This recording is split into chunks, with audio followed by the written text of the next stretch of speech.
Muito bem, voltamos para o nosso terceiro e último bloco sobre esse assunto sobre santidade, a nossa última aula, né? Estamos tentando ver uma relação entre três termos que se relacionam com a vida de todo cristão na sua caminhada, tá bom? Então eu trabalhei até agora no segundo bloco sobre o perdão e a purificação, acho que ficou bem claro, ok?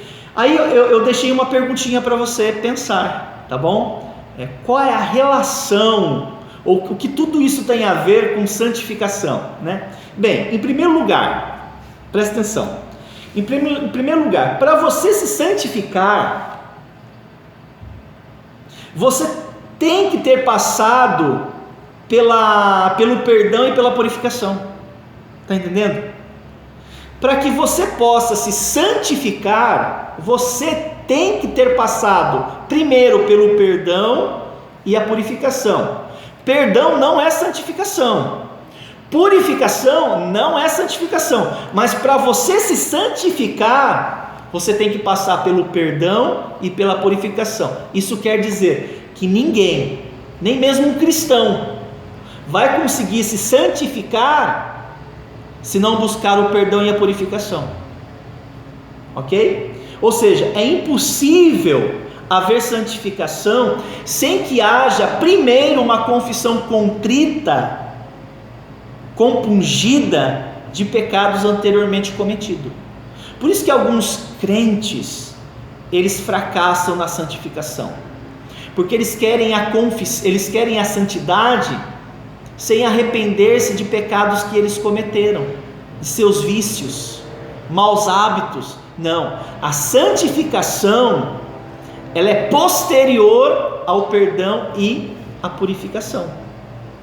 É impossível uma pessoa que não passou pela experiência do perdão e a purificação oferecida por Deus através de Jesus, viva uma santificação diária, tá bom? Então essa é uma informação importante para nós, é a maneira como se relaciona com a santificação, tá bom? Então, para que haja santificação, o cristão tem que ter passado pelo perdão e a purificação. Em segundo lugar, meus irmãos, para que você se santifique, não basta você confessar. Perdão e purificação é através da confissão. Nós aprendemos isto, 1 João 9. Vou repetir. Para não me perder aqui, deixa eu ver aqui, para você se santificar não basta se confessar, tá bom? Para o perdão e a purificação sim, tá bom? Para santificação não basta você confessar, você tem que viver. Tá vendo a diferença? Perdão, confissão contrita. Purificação, confissão contrita. Santificação é a confissão vivida no dia a dia. Tem a ver com a sua vida, com a sua conduta, com o seu comportamento. Ou seja, vamos imaginar aqui hipoteticamente um jovem cristão, ok? E tem problemas com pornografia, ok? Vamos imaginar. Ele sabe que é errado, né? Todas as vezes que ele acessa, ele sente mal. Ele percebe que ele não está bem com Deus, ok? Ele nota que seu interesse pelas coisas sagradas tem diminuído. Ele não tem motivação pelas coisas de Deus. Ele teve acesso ou numa novela, ou num filme, ou num site de busca, enfim. Ele está mal, ok? Ele ficou exposto a uma imoralidade, uma nudez. Okay? Ele está mal, ele está para baixo, ele está ruim. Aí ele ouve uma pregação,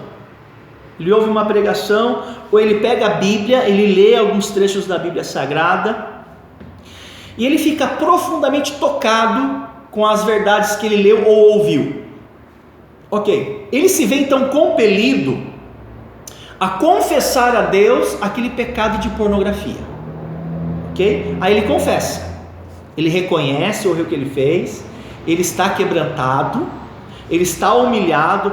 Naquele momento que aquele jovem que teve acesso à pornografia, ele confessou a Deus, ele alcançou o perdão, ok? Ele foi perdoado, aquela dívida foi cancelada, e mais, ele foi purificado. Deus vê ele como uma pessoa, como se ele não tivesse cometido aquele pecado. Deus não leva mais em consideração. Então Deus o perdoou. Quer dizer que ele não deve mais nada para Deus, e ele não está mais impuro pela impureza que ele se submeteu. Ele não está mais, porque a confissão contrita deu a ele o direito de receber o perdão e a purificação. Mas isso não quer dizer que esse jovem se santificou. Por que não? Porque a santidade desse jovem está relacionada às decisões que ele vai fazer depois da confissão. Quais vão ser os passos que ele vai dar? Quais providências ele vai ter para vencer essa área? É ali que vai entrar a santificação, né?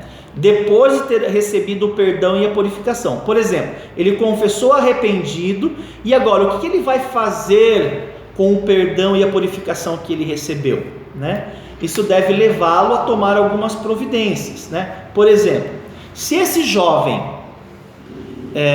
pensar assim, então eu acho que eu vou fazer um estudo bíblico sobre esse assunto, sobre sexualidade, porque eu quero me conhecer mais, eu quero aprender mais o que Deus fala sobre isso, e eu quero saber mais qual é o contexto, o único contexto que Deus permite eu vivenciar a minha sexualidade sem cometer pecado.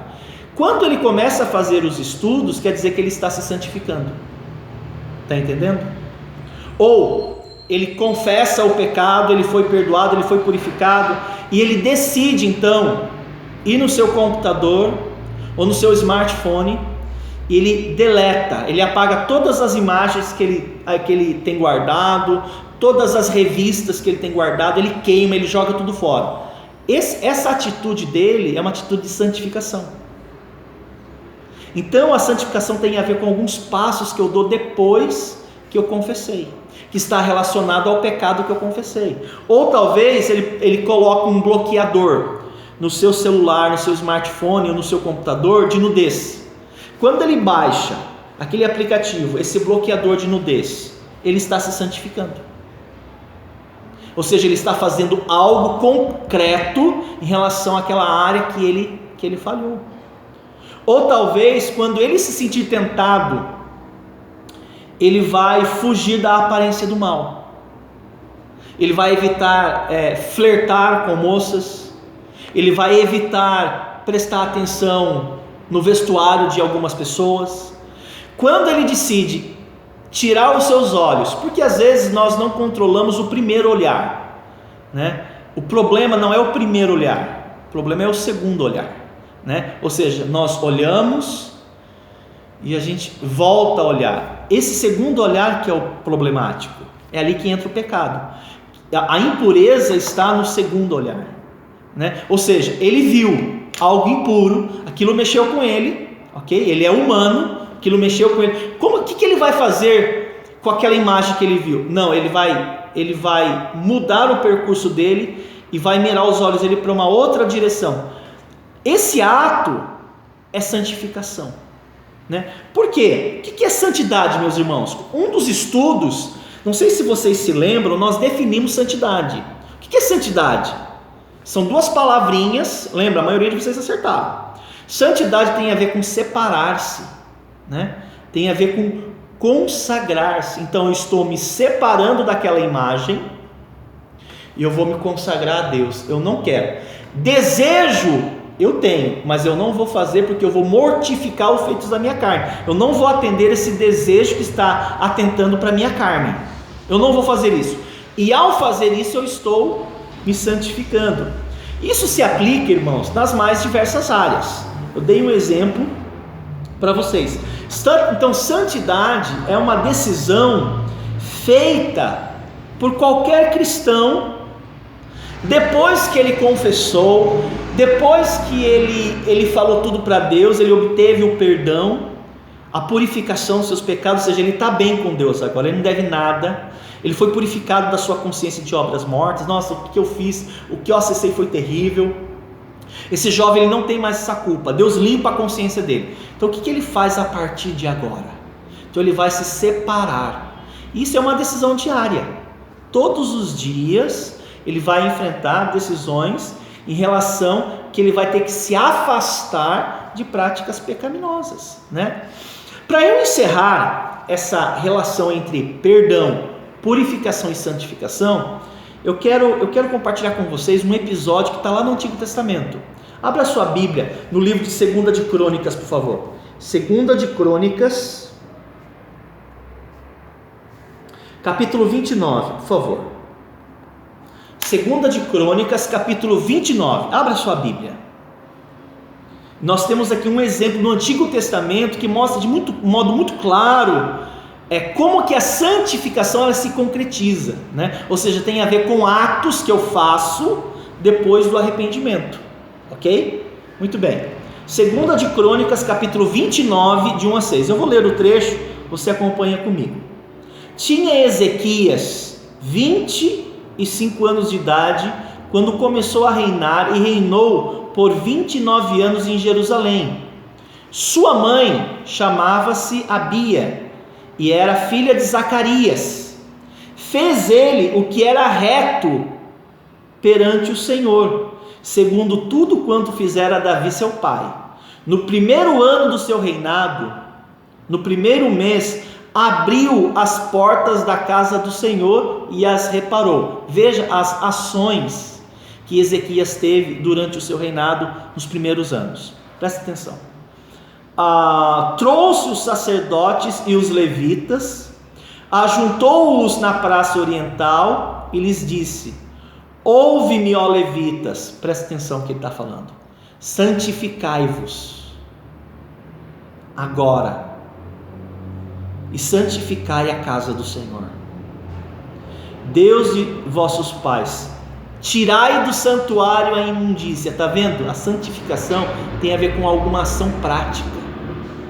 O pai dele, nós vamos conversar, profanou a casa do Senhor, e os levitas sabiam disso, porque o pai dele obrigou os levitas a importar deuses pagãos para dentro do templo. Então nós vamos confessar, nós vamos nos arrepender, mas vamos agir de acordo com a nossa confissão. Então vamos tirar tudo que não presta, ok? Tirai do santuário a imundícia, porque os nossos pais prevaricaram e fizeram o que era mal perante o Senhor nosso Deus, e o deixaram, desviaram o seu rosto do tabernáculo do Senhor e lhe voltaram as costas. 25 anos de idade tinha Ezequias quando ele começou a reinar sobre Jerusalém. E nós não podemos estudar a história de Ezequias sem olhar para o pai dele, né? O pai dele era um homem que se chamava Acás. Ele viveu de modo perverso, ele só tomou decisões erradas, né? Ele relacionou-se com pessoas das quais ele não deveria se relacionar, adorou outros deuses, fez alianças com pessoas ímpias, povos pagãos. Acás só afundou, só que ao afundar, ele afundou o reino de Jerusalém com ele. Israel, nos dias de Acás, viveu dias terríveis, só que o Acás, ele morreu. Acás morreu e a vida continua. O filho dele, daí com 25 anos de idade, assume o trono, sem dinheiro, porque o pai dele era um péssimo administrador, sem exército, porque o pai dele era um péssimo estrategista. E agora? Acás não deixou nada de bom para ele, não deixou herança, não deixou legado, só deixou problemas. Ezequias olhou, não tem dinheiro, não tem exército, as famílias todas fragilizadas, a autoestima do povo destruída. Aí ele tomou uma aliança, ele tomou uma decisão. Está lá no versículo 10. Veja o que diz o versículo 10. Ele decidiu que ele iria renovar a sua aliança com o Senhor. É uma referência à confissão. Versículo 10: agora estou resolvido a fazer uma aliança com o Senhor. porque ele precisava atrair a bênção de Deus para a vida dele. Como que ele vai governar a nação de Israel sem a direção de Deus? Só que ele não fez isso apenas. Ele buscou exortar os levitas à santificação. Não somente os levitas, mas ele mesmo. Então, vamos tomar agora algumas decisões que os nossos pais tomaram, que demonstravam que eles estavam longe de Deus e não estavam nem aí. Nós vamos fazer diferente. E eles, irmãos, ao abrir a casa do Senhor, que o pai dele havia fechado, ao limpar a casa do Senhor, tirando os ídolos de dentro do templo, que o pai dele e os pais deles haviam trazido, era um modo muito concreto de que a confissão, a aliança que eles tinham feito a Deus, foi verdadeira. E mais, com esse ato concreto, eles estariam se santificando. Então podemos notar, irmãos, que a santificação, como nós aprendemos na primeira aula, ela é um processo contínuo na vida do homem salvo, onde o homem vai se separando do pecado e vai se consagrando a Deus. Foi exatamente isso que fez Davi, que fez Ezequias. Desculpe, Davi também fez isso, tá bom? Então, gente, nós estamos, eu estou chutando aqui a minha câmera, nós estamos chegando ao final, tá bom, dessa série de estudos sobre santidade. Durante essas 4 aulas, nós aprendemos lições preciosas. Vou dar aqui apenas uma pincelada naquilo que nós aprendemos. Nós aprendemos que Deus deseja nos libertar do pecado. Nós aprendemos que aqueles que receberam a Jesus como Salvador não são mais escravos do pecado. Nós aprendemos que fomos libertos e feitos servos da justiça e servos de Deus. Nós aprendemos que todo cristão deve ter um profundo desejo de buscar a santidade. Nós aprendemos que a santificação é um processo contínuo, operado por Deus na vida do homem salvo. Nós aprendemos que nesse processo o cristão é ensinado a viver mais parecido com Jesus. Nós aprendemos que a melhor palavra que define santificação é morrer, fazer morrer para o pecado, fazer morrer a nossa natureza pecaminosa. E isso quer dizer que eu não devo me esforçar a não atender os desejos e apetites da minha carne. Nós aprendemos que a palavra santificação significa separar-se e consagrar-se. Também aprendemos que existem 3 aspectos da santificação: posicional, experimental e final. Aprendemos que somente o homem salvo pode se santificar. Também aprendemos que a santificação é operada por um Deus triuno. E hoje a ênfase foi na relação entre essas 3 palavrinhas, né? Perdão, que é o cancelamento da dívida. Purificação é que Deus me torna limpo. E a santificação, eu vou viver o que eu confessei. Ou seja, eu vou me separar do pecado de modo prático, e eu vou me consagrar, e eu vou tomar atitudes que seja concreta em relação àquilo que eu me arrependi. Quando um crente ele decide fazer e dar esses passos, ele está se santificando. Então santificação tem a ver com Deus, santificação tem a ver com decisões diárias que nós vamos estar fazendo. Amém? Muito bem, então, tá vendo? Concluímos esse estudo bíblico, né? Tantas informações preciosas. Espero que você tenha aproveitado as lições, tenha aprendido, esteja ansioso para os próximos estudos, tá bom? Vou pedir um favor, lá no YouTube que eu estou disponibilizando, coloca lá no comentário o seu nome, tá bom? E o que você mais chamou a sua atenção desses 4 estudos. Isso para incentivar outros, quando acessarem lá no YouTube esse vídeo, eles também possam se sentir encorajados. E também daqui 2, 3 anos, quando nós formos ver, nós podemos nos lembrar, né? Olha, eu fiz aquele estudo sobre santidade, me ajudou naqueles dias, eu sou grato a Deus por aquela oportunidade, tá bom? Vai haver uma provinha, alguns testes, eu vou informando vocês no grupo no decorrer da semana, tá bom? Deus abençoe todos vocês e tenham todos uma boa noite, tá bom? Até breve, gente!